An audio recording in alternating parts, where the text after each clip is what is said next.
रिश्ते वही जो समय के साथ बहते हैं। जब तारे और टैरो का कनेक्शन हो तो हर कार्ड कुछ कहता है। मेरे यानी क्रिस्टीना सैकिया के साथ देखिए तारे, टैरो एंड टिप्स हर रोज लेमन न्यूज पर।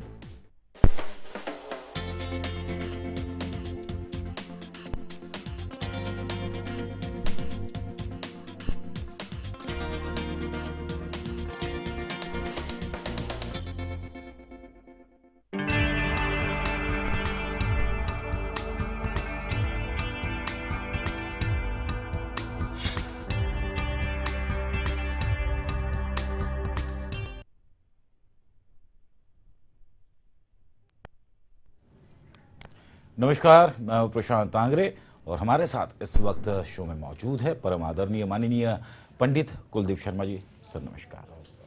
और अपने तमाम दर्शकों से गुजारिश करूंगा मैं कि प्लीज़ अपने अपने सवाल लेके वो पूरी तरह तैयार हो जाए पंडित जी से पूछने के लिए। पंडित जी आपका जवाब देंगे। और आज का विषय इतना अहम विषय है, संतान। संतान इसके लिए क्योंकि हर परिवार बिना संतान का अधूरा है। तो संतान के ऊपर ही आज हम पंडित जी से सवाल पूछेंगे जो आपके भी बहुत करीब है। पंडित जी, संतान के लिए क्या कुछ इंसान नहीं करता? मन्नतें मांगता है, दुआएं करता है, माथा टेकता है भगवान के सामने, लेकिन जब वो संतान पैदा हो जाती है, आज की युग की बात कर रहा हूं, ऐसे भी माता पिता है जो प्रोफेशनली काम पे रहते हैं लेकिन वो अपनी संतान को वक्त नहीं दे पाते। ऐसे में उस संतान की जो राशि है, जो प्रभाव है उसके जीवन का, वो किस प्रारूप में, किस स्वरूप में हो सकता है?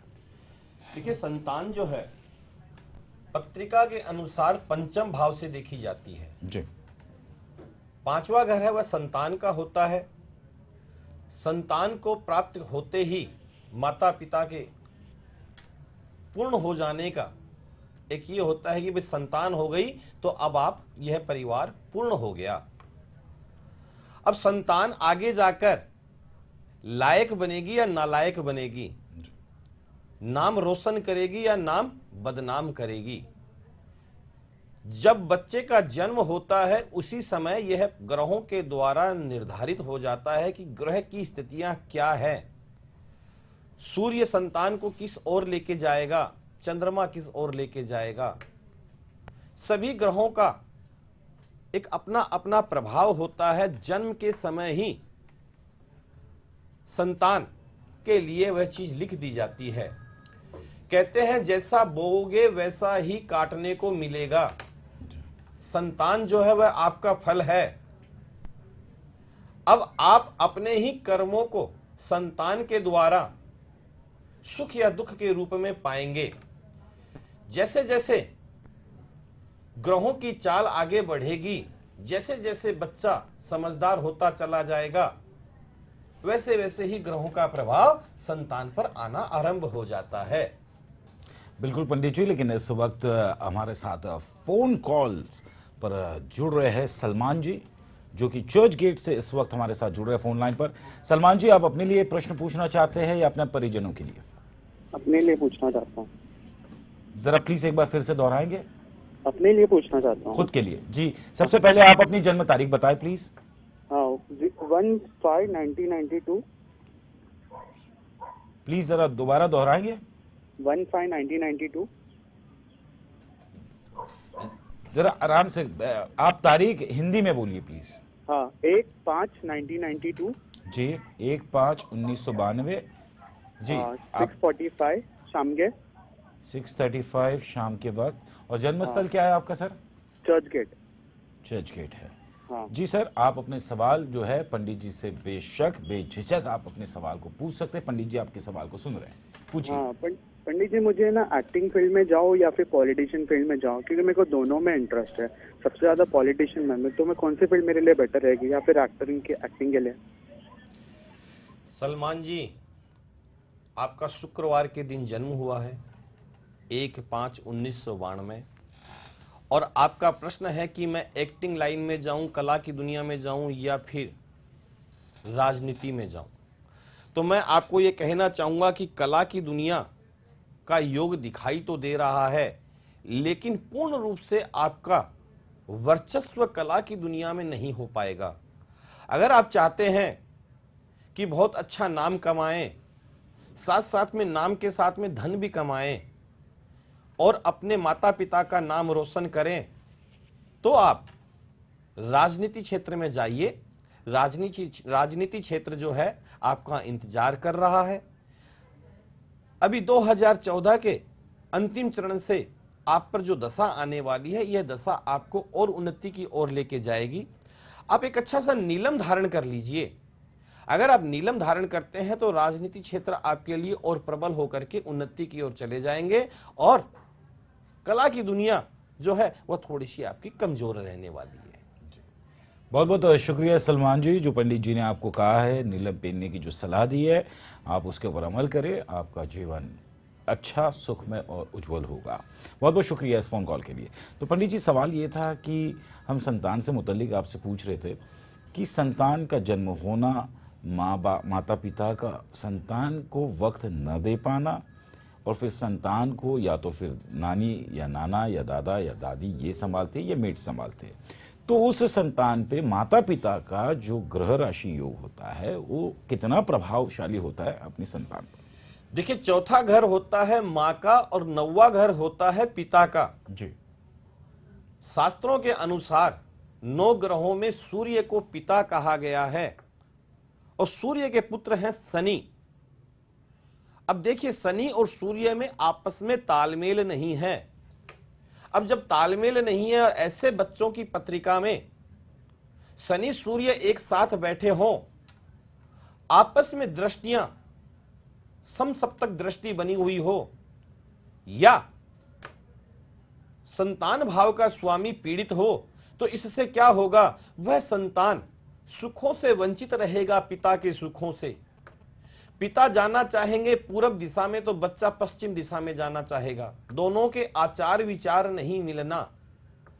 बच्चा अपने नव पीढ़ी की बातों को पिता के सामने रखेगा, पिता अपने अनुभव को बच्चे के सामने रखेंगे। तो अनुभव और नव पीढ़ी ये दोनों का टकराव होने के कारण पिता पुत्र में वैषम्य भाव उत्पन्न हो सकता है।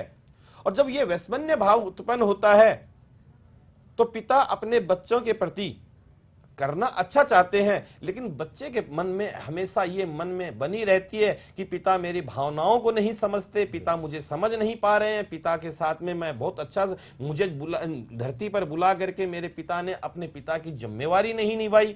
लेकिन ये पिता का कोई दोष नहीं होता, ये ग्रहों का दोष होता है। अगर ऐसे पुत्र या ऐसे पिता अगर ग्रहों का उपाय कर ले में, तो बहुत हद तक हम उन ग्रहों को शांत कर सकते हैं। बिल्कुल बिल्कुल पंडित जी, आपने बिल्कुल सही कहा है।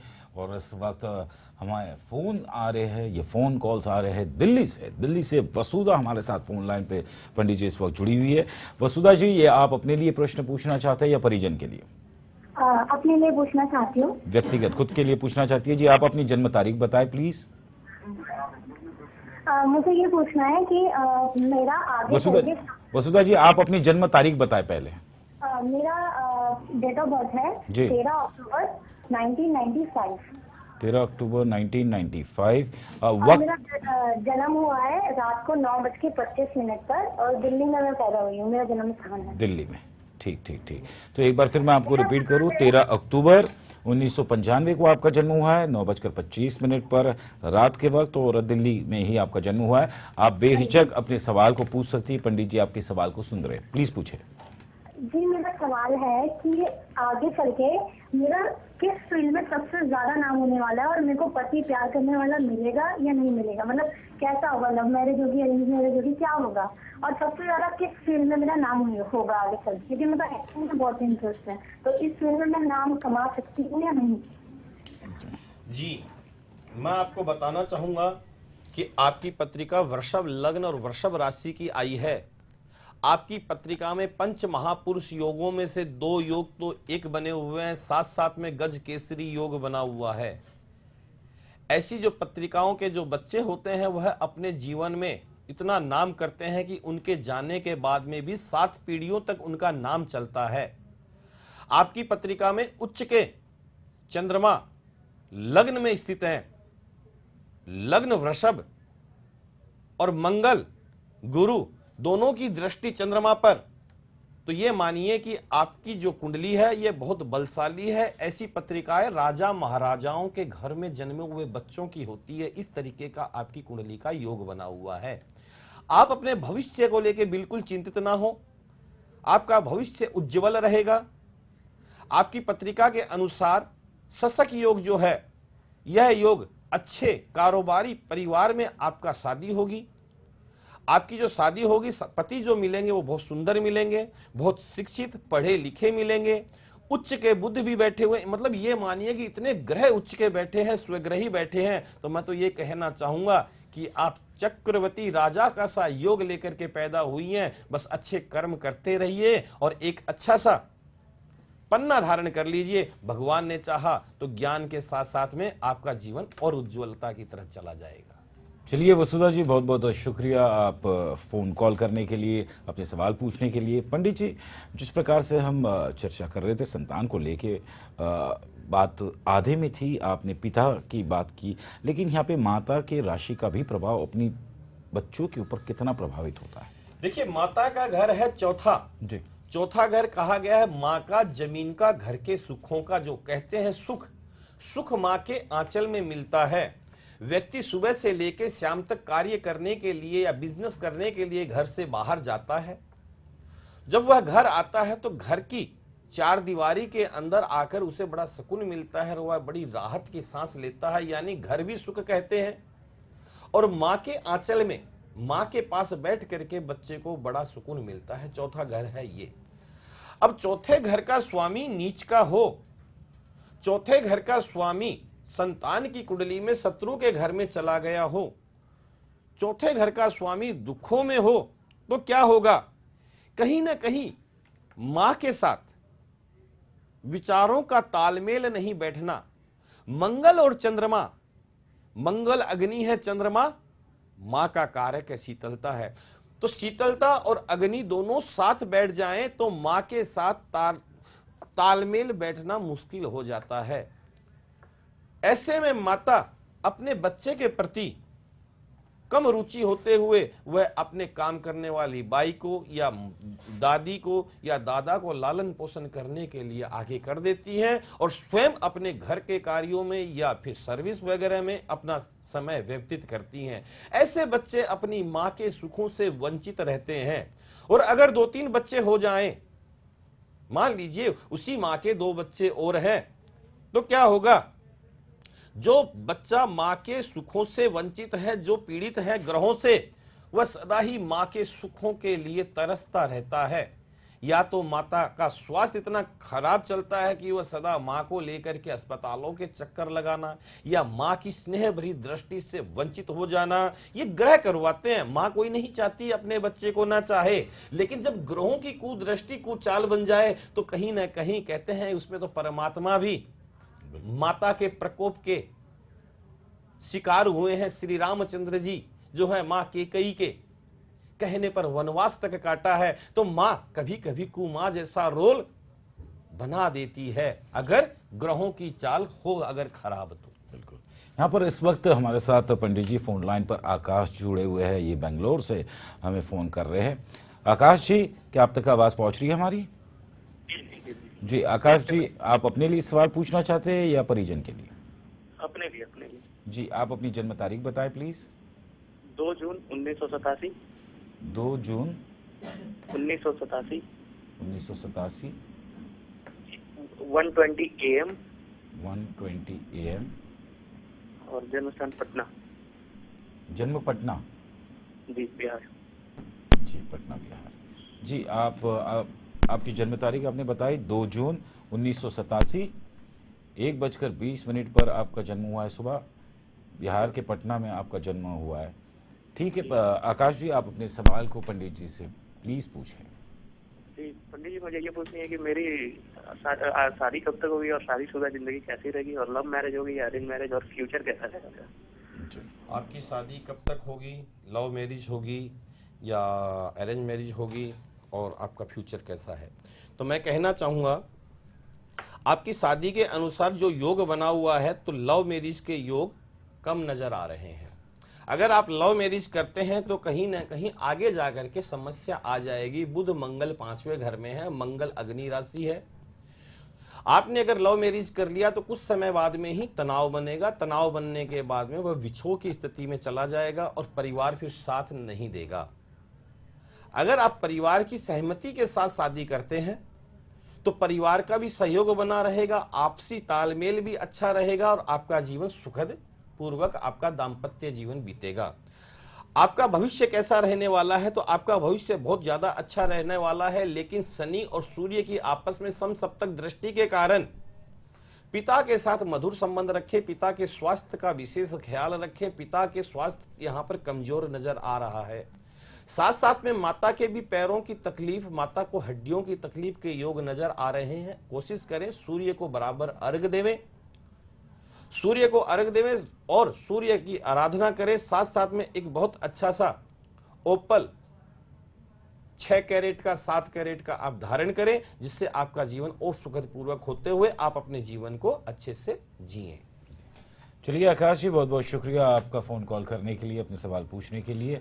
पंडित जी, जिस प्रकार से हम संतान से प्रारूप जो प्रश्न पूछ रहे हैं, संतान छोटी होती है तब ये छोटे छोटे मसले हर एक घर में होते हैं, लेकिन जब संतान बड़ी होती है, थोड़ी सी उम्र में आती है, जब उसे स्कूल में दाखिला मिलता है, तो ऐसा लगता है मानो जैसे कि माता पिता तो 8 घंटे ड्यूटी करते, लेकिन वो एक छोटा सा नन्हा सा लड़का या लड़की, वो अगर स्कूल में तालीम लेते तो 8 घंटे स्कूल में, उसके बाद 2 से 3 घंटे ट्यूशन, उसके बाद घर पे आके फिर माँ बाप उनको 1 घंटा लेके बैठे कि ट्यूशन के होमवर्क की या नहीं की। इस तरह की जो दिनचर्या जो आम जिंदगी में आज है, और इसमें उस बच्चे के ऊपर क्या कुछ ग्रह उसके ऊपर मंडराते इस तमाम कठिनाइयों से जब वो गुजरता है। देखिए, कहते हैं कि बचपन में चंद्रमा का प्रभाव बच्चे पर बहुत ज्यादा होता है, क्योंकि बच्चा बड़ा चंचल होता है जी। कभी इधर गया, कभी उधर गया, कभी पलंग पे चढ़ गया, कभी जाकर के कोई बर्तनों के साथ छेड़खानी करने लग गया, कभी खाना बनाती हुई माँ के साथ छेड़खानी कर रहा है बचपन में।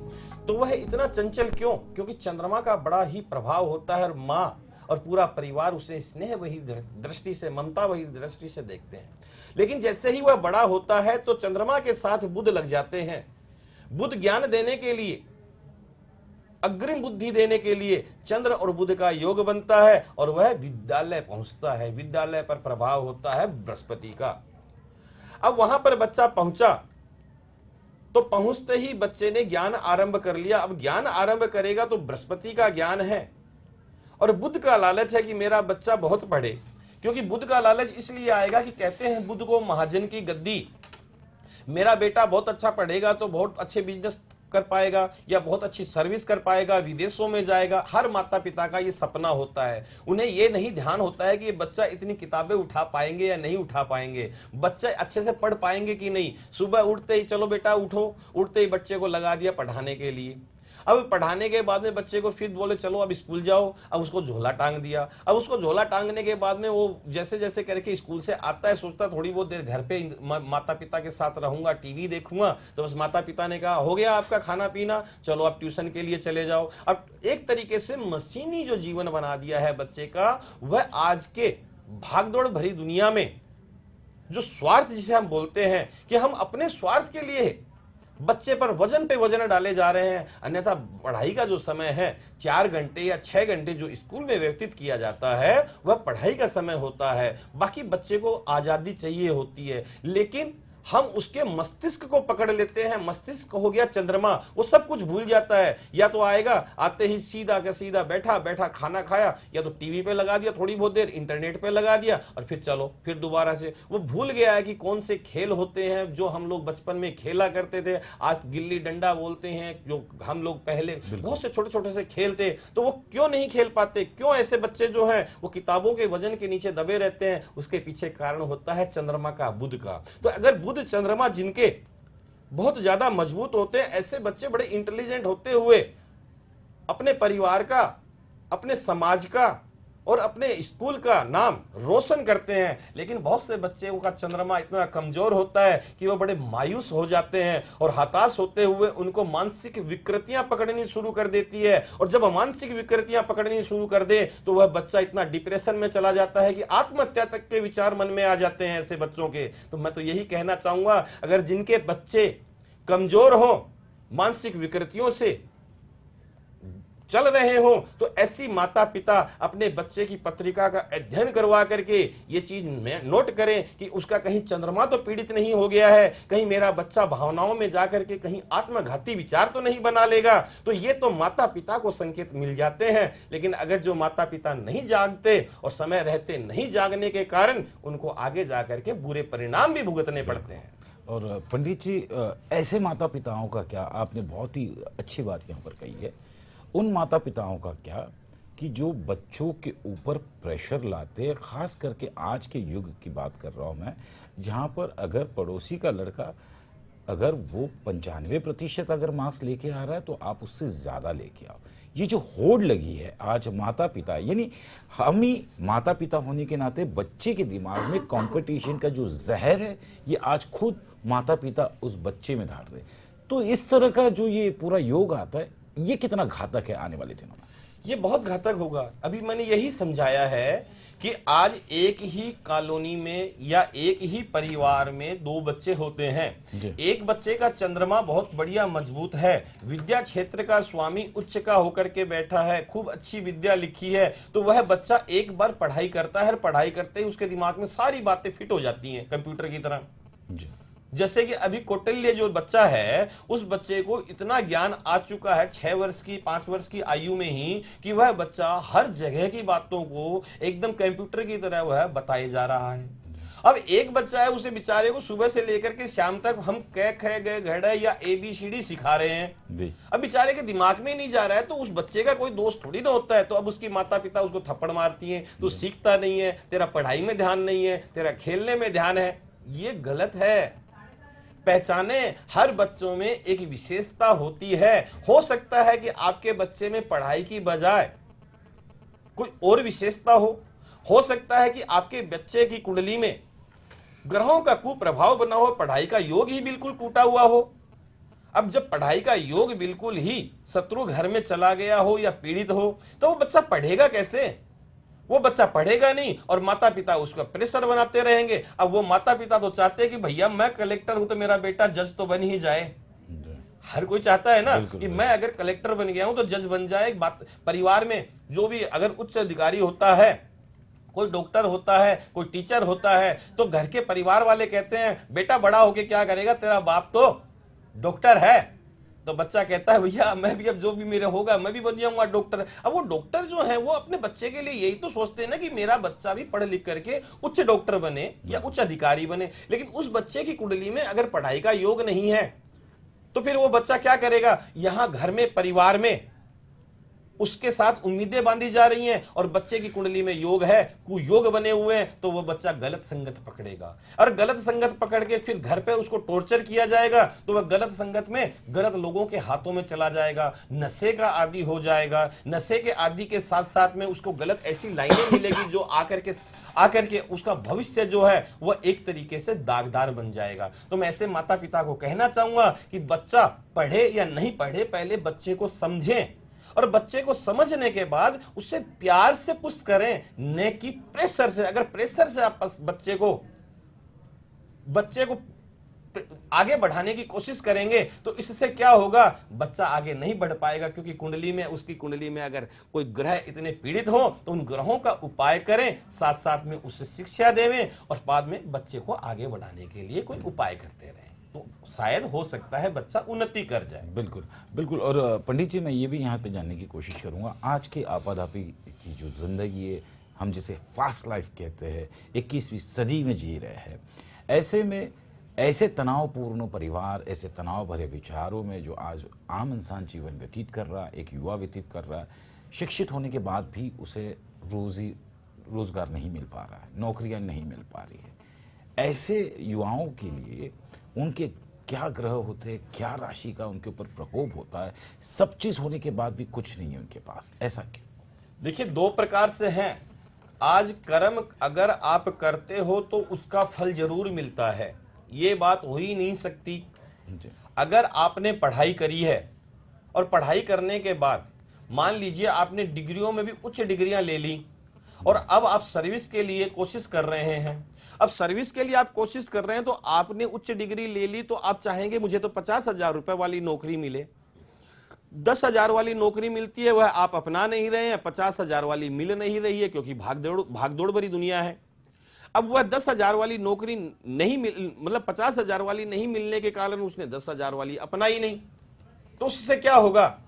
उस व्यक्ति के मन में एक कुंठा सी आनी शुरू हो जाएगी कि मैंने पढ़ा लिखा, पढ़ लिख करके न मैं बिजनेस कर पा रहा हूं, न मैं आगे बढ़ पा रहा हूं, और मेरी इतनी अच्छी डिग्रियां हैं तो मैं आज 10,000 रुपए लेकर के क्या करूं।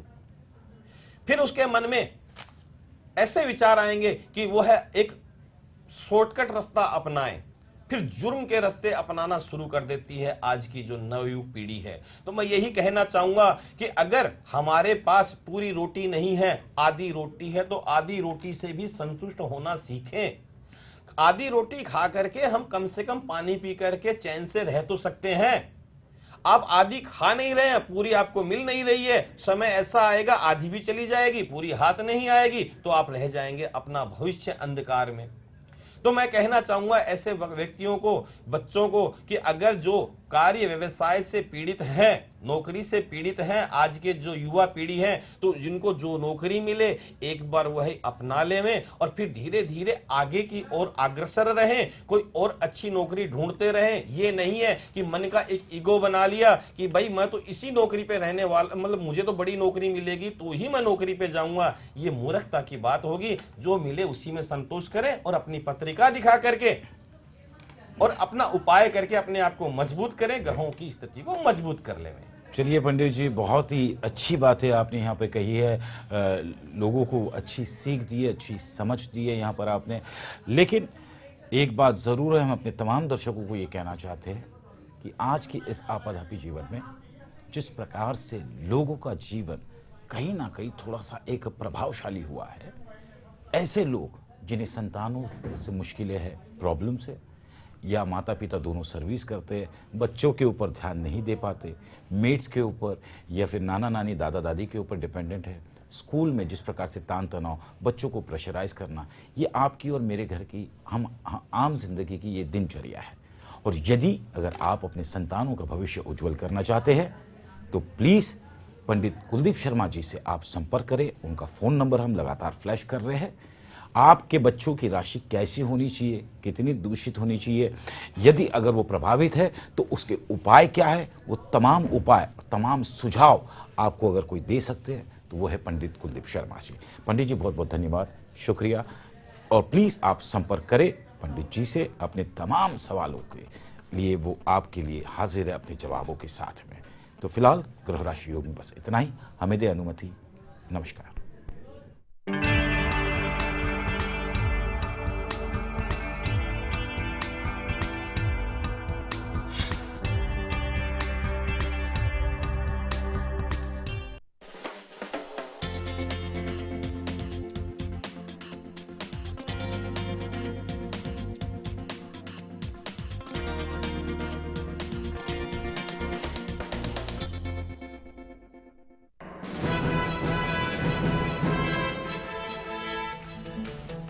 आज विचार केला पाहिजे सोशल इन्फ्रास्ट्रक्चरचा.